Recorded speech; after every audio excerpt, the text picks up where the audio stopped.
몇 달 전에 제가 금요기도회 때도 한번 언급해 드렸었는데요. 한국 리서치의 2024년 종교 인식 조사라고 하는 설문조사 결과에 따르면요, 우리 한국 사람들이 주요 3대 종교에 대한 호감도를 이렇게 표시했는데요. 개신교의 호감도가 35.6점으로 6점이었고요. 불교가 51.3점, 천주교가 47.4점으로서 개신교가 다른 주요 종교들보다도 호감도가 현저히 낮다라고 하는 결과가 나왔습니다. 기독교 윤리 실천 운동이라고 하는 기관에서도 비슷한 조사를 했는데요. 2023년 조사에 의하면은 한국 교회 신뢰도가 21%라는 거예요. 무슨 말이에요? 우리 한국 사람들이 100명이라 치면은 교회를 신뢰한다.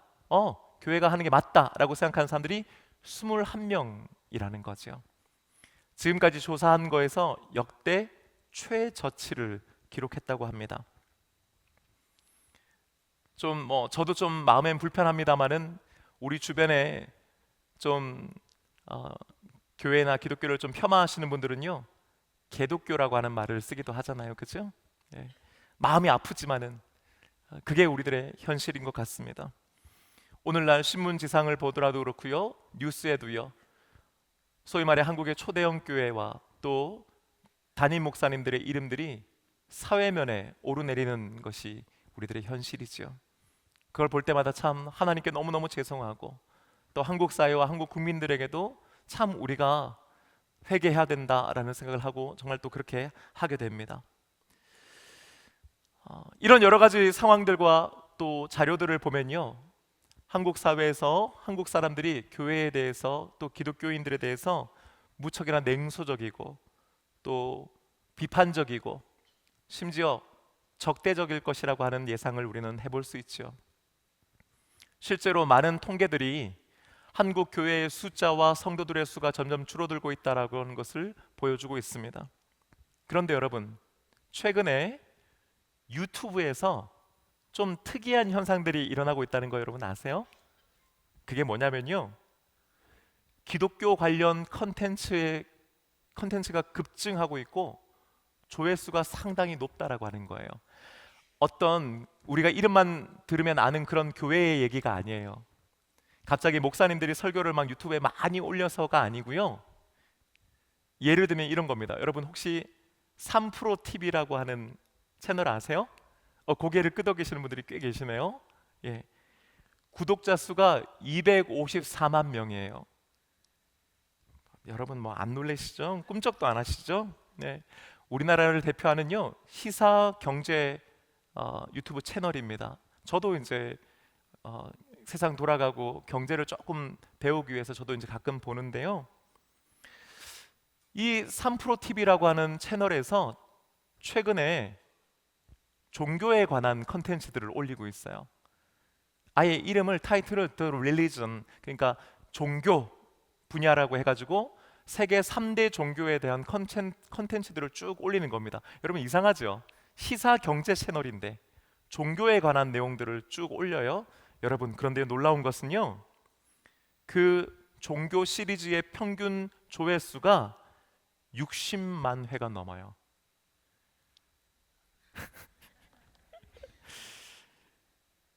그리고 그 중에서도 기독교 관련 컨텐츠가 가장 높은 조회수를 보여주고 있습니다. 예를 들면요, 기독교인들이 예수를 신으로 보는 근거라고 하는 제목의 그 영상은요, 조회수가 181만 회예요. 웬일이세요 여러분? 그 다음에 기독교 2000년 역사를 탐구해보는 시간, 그러니까 기독교 2000년 교회사를 쭉 소개하는 건데요, 그것도 조회수가 59만 회고요. 같은 신을 섬기는데 교파가 왜 이렇게 많을까? 여러분 우리들도 궁금할 때 있죠. 장로교면 장로교지 그 안에 또 예장, 통합, 기장 뭐가 많잖아요, 그죠? 그런 내용의 컨텐츠도 조회수가 56만 회예요. 가장 최근에 제가 봤던 건 2주 전에 올라왔던 건데요, 그것도 역시 조회수가 28만 회였습니다. 2주밖에 안 됐는데 28만 회를 조회한다는 거예요. 뿐만 아닙니다. 구독자가 153만 명이고 주로 20대, 30대들이 많이 구독해서 보는 독서 유튜브 채널이 있어요. 들어보셨는지 모르는데 너진똑, 너진똑, 예. 너 진짜 똑똑하다 뭐 이런 거 있잖아요. 예. 그런데요, 여러분, 이 독서 리뷰 채널에요, 성경 리뷰 그리고 인간 예수 요약이라고 하는 기독교 컨텐츠를 올리거든요. 조회수가 둘 다 100만 회가 넘어요. 재밌는 것은 그 댓글을 제가 봤는데 그 댓글에 이런 내용이 있습니다. 성경을 처음 접한 무종교인인데 진짜 재밌게 봤습니다. 또 이런 내용도 있어요. 나는 기독교인이 아닌데 이 방송을 통해서 예수에 대해서 궁금해졌습니다. 예수님이 참 좋은 분이라고 하는 것을 알게 됐습니다라고 하는 내용들인 거죠. 오늘날 20대, 30대는 기존 우리 기성세대에 비해서는 상대적으로 종교인의 비율이 좀 낮습니다.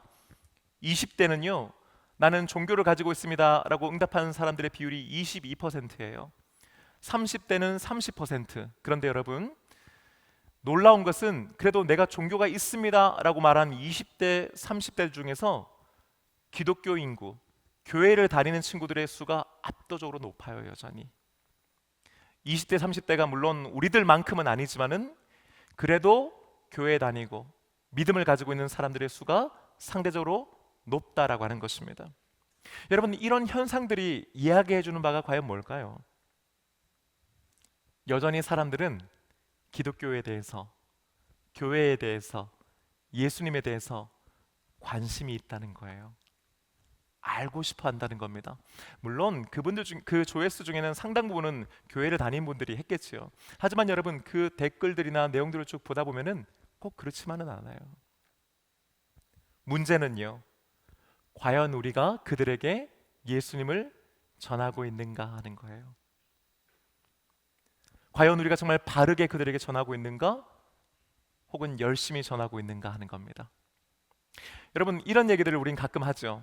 목사님, 요즘은 전도가 안 돼요. 전도가 참 어려워요.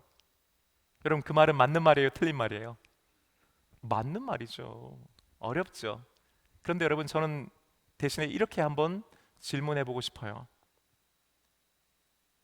전도가 안 되는 걸까요? 전도를 안 하는 걸까요? 전도가 안 되는 건 맞는데 여러분, 사실 우리가 예전만큼 예전보다 더 전도하나요? 한국 교회가, 또 우리 동선 교회가 이전보다 더 열심히 전도를 하는데 안 되는 건가요? 아니면 안 해서 안 되는 걸까요? 전도는요, 예수님을 열심히 믿는 사람, 소수의 사람들, 특별한 은사가 있는 사람들이, 열정 있는 사람들이 한다라고 하는 어떤 특별한 사역이라고 여러분을 생각해서는 안 됩니다. 동시에 전도는 단지 교인 수를 늘리고 재정을 늘리고 교회를 유지하기 위해서 키우기 위한 수단과 방법이나 혹은 전략도 아니라고 하는 것을 여러분 명심하셔야 됩니다. 목사가 그런 이유 때문에 전도를 강조하는 게 아닙니다. 왜입니까? 전도는 예수님께서 자신을 따랐던 제자들에게 이 땅에서 하신 마지막 말씀이면서 또한 명령이기 때문입니다. 우리는 이것을 예수님의 지상 명령이라고 부릅니다. 오늘 본문 마태복음 28장은요, 예수님께서 십자가에 죽으시고 부활하신 후 승천하실 때의 모습을 우리에게 가르쳐주고 있습니다. 제자들은 예수님께서 알려주신 갈릴리로 모였습니다. 갈릴리는 제자들의 고향이었죠. 그곳에서 예수님을 처음 만났습니다. 그곳에서 예수님의 제자로 부름을 받았습니다. 예수님의 말씀을 들었고 예수님이 하시는 기적을 보았지요. 거기에서 그들은 믿음이 생겼지요. 예수님께서는 이제 이 땅에서의 모든 사명을 완수하신 후 다시 하나님께로 올라가게 됩니다. 그때 제자들에게 주셨던 마지막 말씀이 오늘 우리가 함께 읽었던 마태복음 29장 28장 19절과 20절의 말씀인 것이죠. 19절, 20절 상반절 말씀 저와 여러분 함께 읽어보시겠습니까? 시작. 그러므로 너희는 가서 모든 민족을 제자로 삼아 아버지와 아들과 성령의 이름으로 세례를 베풀고 내가 너희에게 분부한 모든 것을 가르쳐 지키게 하라. 아멘. 지금까지는 예수님께서 제 아들과 함께 계셨습니다. 예수님께서는 저들을 이끌고 갈릴리 여러 마을을 다니시면서 말씀을 전하셨고 기적을 행하셨죠. 여러분 기억해야 됩니다. 예수님의 3년 반 동안의 공생애는 그 전체가 전도였습니다. 여러분, 예수님은 이 땅에 오셔서 전도하셨습니다. 예수님의 그 전도 사역의 결과 많은 사람들이 예수님의 말씀을 듣고 그 말씀을 아멘으로 받고 예수님을 따르게 되었던 것입니다. 그리고 이제 예수님은 이 땅에서의 모든 사역을 완성하셨습니다. 그리고 이제 그 사역을, 그 일을 자신의 제자들이 이어받아 계속하기를 원하셨던 것입니다. 그 핵심은요, 4가지라고 할 수 있어요. 가서 제자로 삼고 세례를 베풀고 가르쳐 지키게 하라는 것입니다. 자, 여러분 여기서 제가 질문 하나 드릴게요. 문제 하나 낼게요. 이 4가지들 중에서 명령, 말 그대로 명령은 어떤 것이었을까요? 그 말은 무슨 말이냐면 여러분, 나머지 3개는 명령이 아니었다는 거죠. 우리는 흔히 이 지상 명령을 4가지의 명령으로 생각하는데 이 문장을 보면요, 아니에요. 명령형으로 되어 있는 것은 딱 하나입니다. 자, 가서 제자를 삼아 세례를 주고 가르쳐 지키게 하라. 4가지 중에 하나만 진짜 명령입니다. 사지선다 여러분 우리가 살면서 많이 해왔잖아요. 정답은 뭘까요? 일부의 어떤 분은요, 일부에 계신 분들이 제일 많이 나왔던 게 가서였습니다. 여러분 어떠세요? 가라! 이게 명령일까요? 뭐 말은 하는데 뭐라고 하는지 안 들려요. 정답은요, 제자를 삼아입니다. 제자를 삼으라, 이게 명령이고요. 나머지 3개는요, 그 제자를 어떻게 삼을 것인가 하는 수단과 방법과 과정을 얘기해 주는 거예요. 여러분 기억하십시다. 예수님께서는 제 아들에게 모든 민족을 제자로 삼으라고 명령하셨습니다. 이 명령은 2025년도 예수님을 믿고 따르는 저와 여러분에게도 동일하게 적용되는 말씀인 줄로 믿습니다. 어떻게 그럼 제자를 삼을 것인가 하는 거예요. 어떻게 우리가 전도할 것인가. 첫 번째, 먼저 가야 합니다. 수동적으로 앉아서 오기만을 기다리는 것이 아니고 적극적으로 찾아가야 한다라고 하는 의미인 것이죠. 여러분 작년에 우리 교회에, 작년 한 해 동안 우리 교회에 등록하신 새가족들이 115분이에요. 그런데 그 중에서 우리 교회에 잘 정착하셔서 지금도 교회를 다니시는 분이 갑자기 에어컨이 꺼져가지고 더 조용해졌어요. 111명입니다. 여러분 이건 어떻게 또 놀라세요? 뭐 200만 해도 눈 하나 깜짝 안 하시는 분들이. 여러분 우리 교회가요 지금 새가족 정착률이 96.5%입니다. 이건 정말 좀 놀랄만 하죠. 네. 저희 부목사님이 저한테 그러시는 거예요. 목사님, 지금 서울에 있는 몇 개 교회들이 도대체 동선교회 새가족 왜 그렇게 정착이 많이 되냐고 전화가 온다는 거예요. 궁금하다고. 네. 그만큼 지금 우리 새가족팀이 또 담당해 주시는 우리 김희서 목사님이 애를 쓰고 계시는 거죠. 너무너무 감사하죠. 여러분 올해는 어떨까요? 올해는 작년과 달리 4주 교육을 받으셔야만 등록을 받아요. 저희가. 그러니까 우리가 작년까지는 어땠어요? 등록 카드 제출하면 그날 바로 등록 받아주고 우리가 새가족으로 받아들였는데요. 이제는 그렇지 않고요.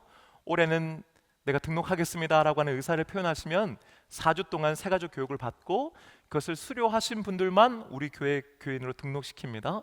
지금까지요 91명이 등록을 이미 마쳤거나 지금 교육 중에 계세요. 여러분 너무너무 감사한 일 아니에요, 그렇죠? 예, 우리 작년하고 올해하고 뭐 특별한 거 뭐 한 거 없잖아요. 그냥 예배 열심히 드렸잖아요, 그렇죠?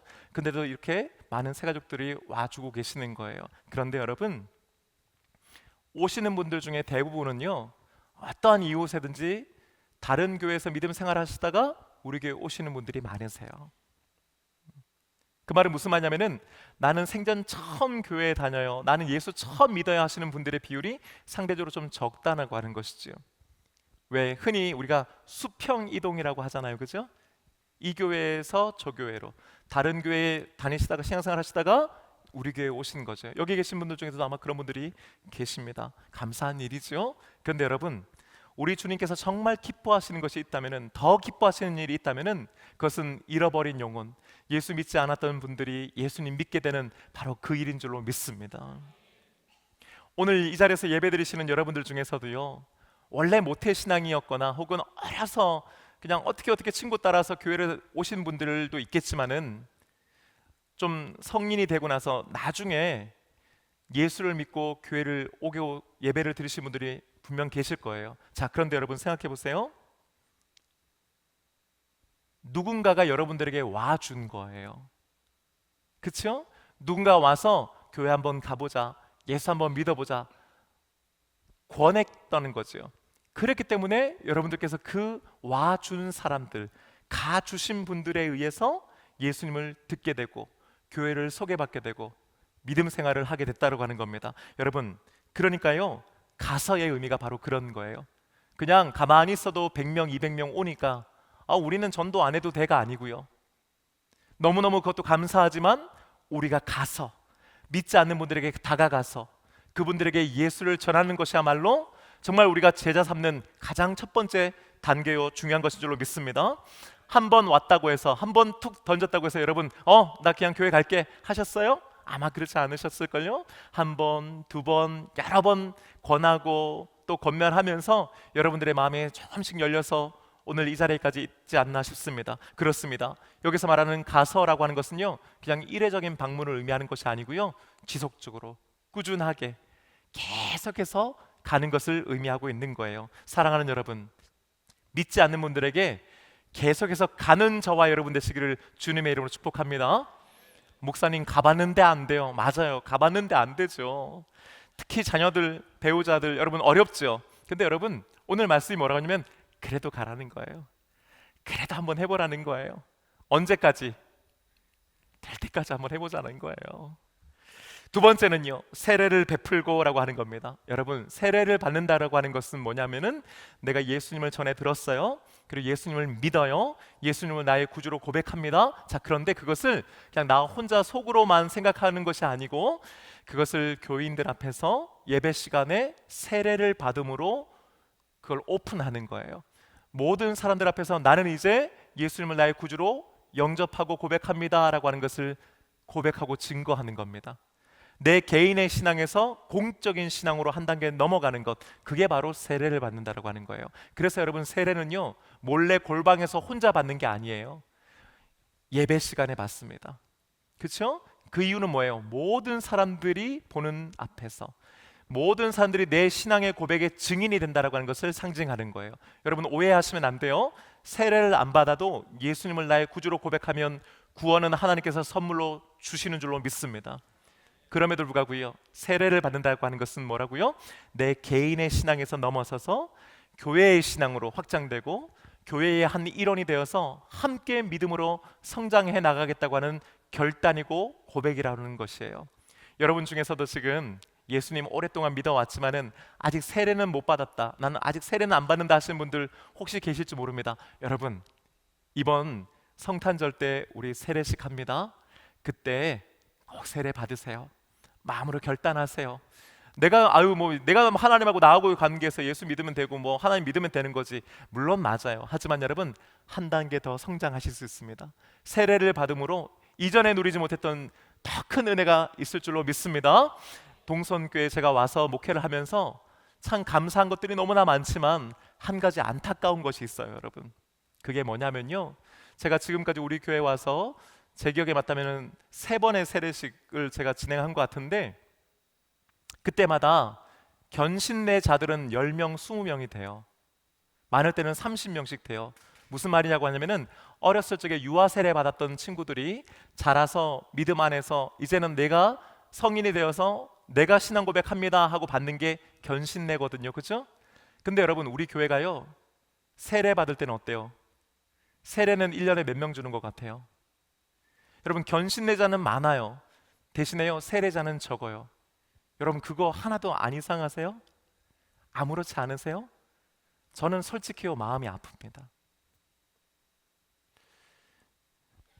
이미 신앙에서 태어나서 신앙으로 자라서 견신례를 받는 사람도 너무 감사해요. 너무 고맙죠. 오늘같이 믿음 지키기가 어려운 이 시대에 아이들이 자신의 믿음을 고백한다는 건 너무 감사한 일이잖아요.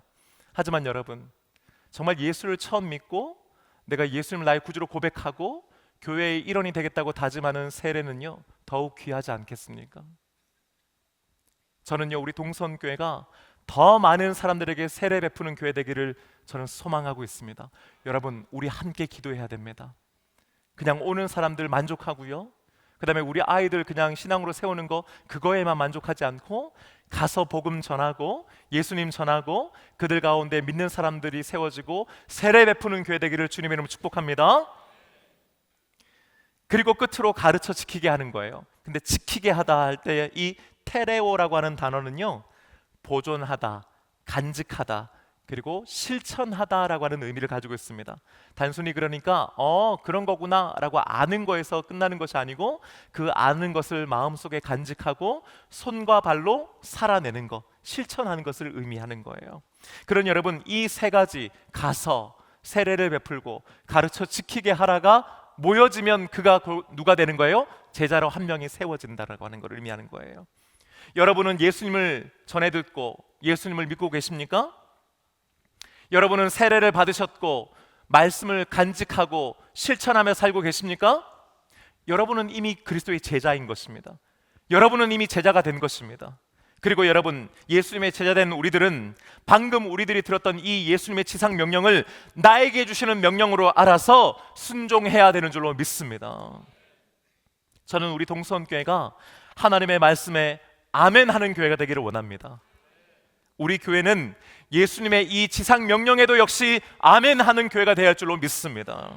오늘 20절 말씀 하반절은 이렇게 마무리됩니다. 여러분 함께 읽어볼까요? 볼지어다, 시작.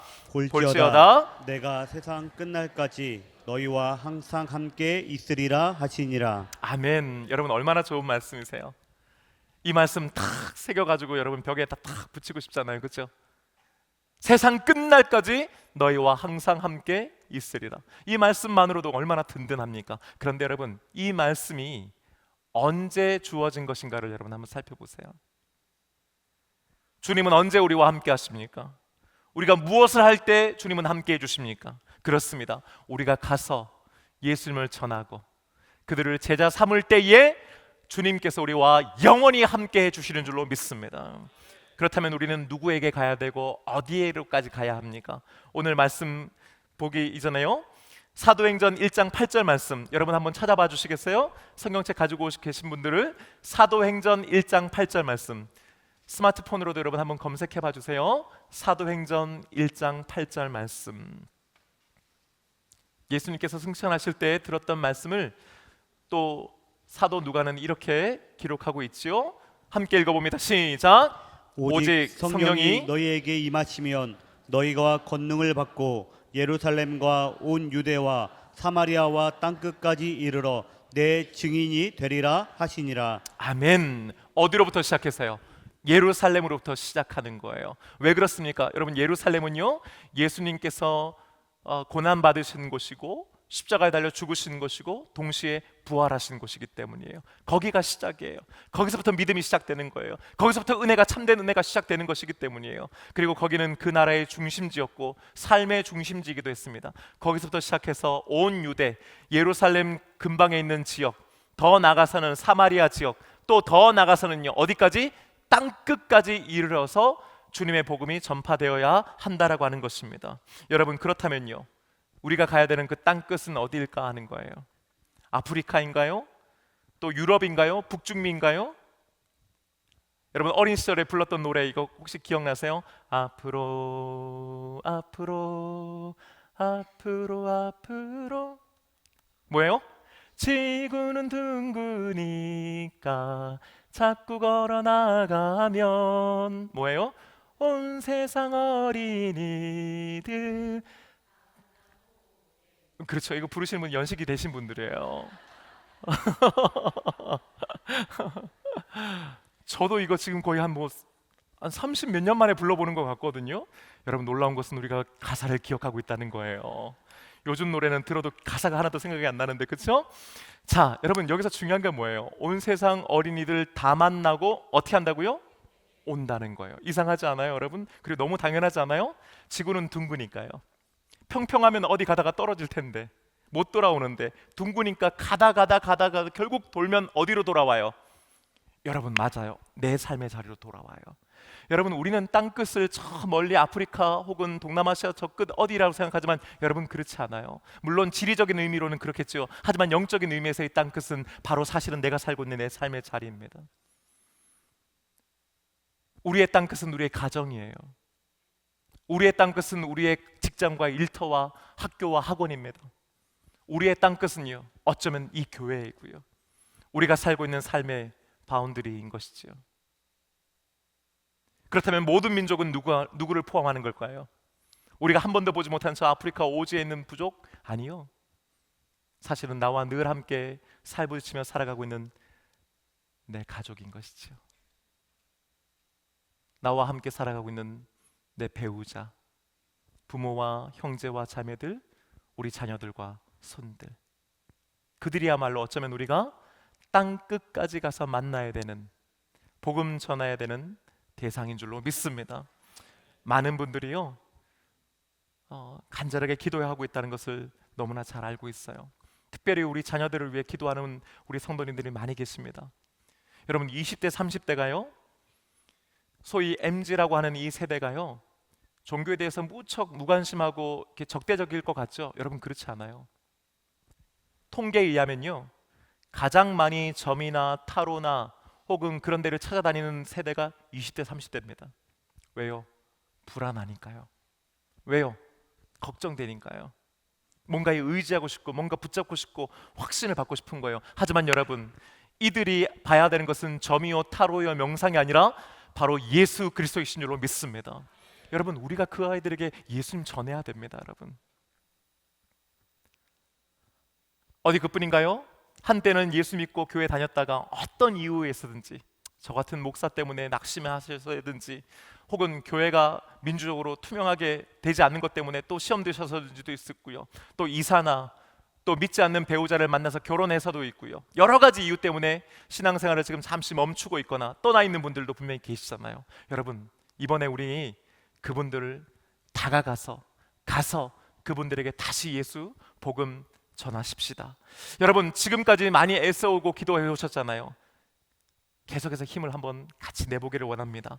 오는 10월 26일이요, 우리 교회 창립 43주년이 되는 날입니다. 여러분, 창립 기념주일은 우리 모두가 함께 기념하고 기뻐해야 되는 날이죠. 하지만 저는요, 누구보다도 우리 주님께서 그날 가장 기뻐하는 날이 되기를 소원합니다. 어떻게 하면 우리 주님을 가장 기쁘시게 드릴까? 방법은 다른 거 없더라고요. 무슨 어떤 이벤트라고 뭔가 거창한 행사를 하는 것도 있지만은, 잃어버린 그 한 영혼을 다시금 데려와서 그 한 사람과 함께 예배드리는 것이야말로 우리 주님 가장 기뻐하시는 일인 줄로 믿습니다. 사랑하는 여러분, 우리 그렇게 한번 해보십시다. 거리로 나가서 난생 처음 보는 사람도 전도해야지요. 하지만 여러분, 특별히 우리 가정에서부터 내 배우자, 내 부모 형제 자매들, 자녀들과 손들부터 다시금 손 붙잡고 이 예배의 자리에 나와서 함께 예수님 만나고 은혜 나눌 수 있게 되기를 원합니다. 그러기 위해서 여러분, 이번 한 주간 그 사람이 누구일까? 또 내 가족을 생각하면서 마음으로 한번 결심하고 기도해 보시기를 원해요. 그걸 우리는 태신자라고 합니다. 마음에, 즉 어머니의 그 자궁에서 새로운 생명이 태어날 것을 기대하면서 기다리는 그 어머니의 마음으로 그 한 명을 마음속으로 품어보자는 거예요. 여러분, 다음 주에 예배 시간에 제가 여러분들하고 함께 그 태신자의 이름을 적는 시간을 한번 가질 거예요. 여러분, 한번 우리 그렇게 해보십시다. 그리고 그 한 사람을 위해서 우리 2달 동안 함께 기도하십시다. 여러분, 개인적으로 기도해 오셨죠? 여러분, 중보기도 카드에 적어서 내세요. 뭐 많이 쓸 것도 없어요. 내 남편 아무개 예수 영접하기 원합니다. 내 아들, 내 손자 아무개 이번에 창립 기념주일 새생명 축제에 꼭 와서 저와 함께 예배드리기 원합니다. 여러분, 한 줄만이라도 쓰세요. 같이 기도하겠습니다. 하나님께서 놀랍게 역사해 주실 줄로 믿습니다. 여러분, 될지 안 될지, 올지 안 올지 그거 걱정하지 마세요. 여러분, 안 되면 어떻게 해요? 어쩔 수 없잖아요. 하지만 어때요? 또 하면 되죠. 또 같이 기도하면 되죠. 그러면서 그 한 명이 와서 그 10월 26일 내 옆에 앉아서 함께 하나님께 예배드릴 그 모습을 여러분 한번 상상하고 그려보세요. 힘을 내서 이번에 한번 남은 이 2달 동안에 우리가 그 한 영혼을 살리고 세우는 놀라운 일에 함께 동참하게 되기를 원합니다. 마태복음 28장 20절은 그래서 우리에게 이렇게 약속해 주시잖아요. 볼지어다 내가 세상 끝날까지 너희와 항상 함께 있으리라. 아멘. 여러분 무슨 말 해야 될지 쭈삣쭈삣 걱정하고 겁내지 마세요. 두려워하지 마세요. 주님께서 그 시간 함께 하실 줄로 믿습니다. 내 힘으로 하면은 안 돼요, 여러분. 잘 이게 어려워요. 하지만 주님께서 나와 함께 하시고 주님 주시는 그 마음으로 그 말 한마디를 전하는 거예요. 다음 주에 오시면요, 새생명축제 초청 카드도 함께 드릴 거예요. 그냥 별 말씀 안 하고 쓱 그냥 한번 밀어 넣으세요. 그냥 그렇게 하면이라도 기도하시면서 하시면요, 나머지는 하나님께서 또한 지혜 주셔서 우리에게 하게 하실 겁니다. 한번 해보십시다. 그래서 오는 창립 43주년이 우리 주님께서 가장 기뻐하시는 날, 주님을 가장 기쁘게 해드리는 우리 동선교회 되기를 소원합니다. 이제 우리 다 함께 자리에서 일어나셨어요, 여러분. 오늘 이 찬양 함께 하면서 마음으로 결단하고 기도하십시다.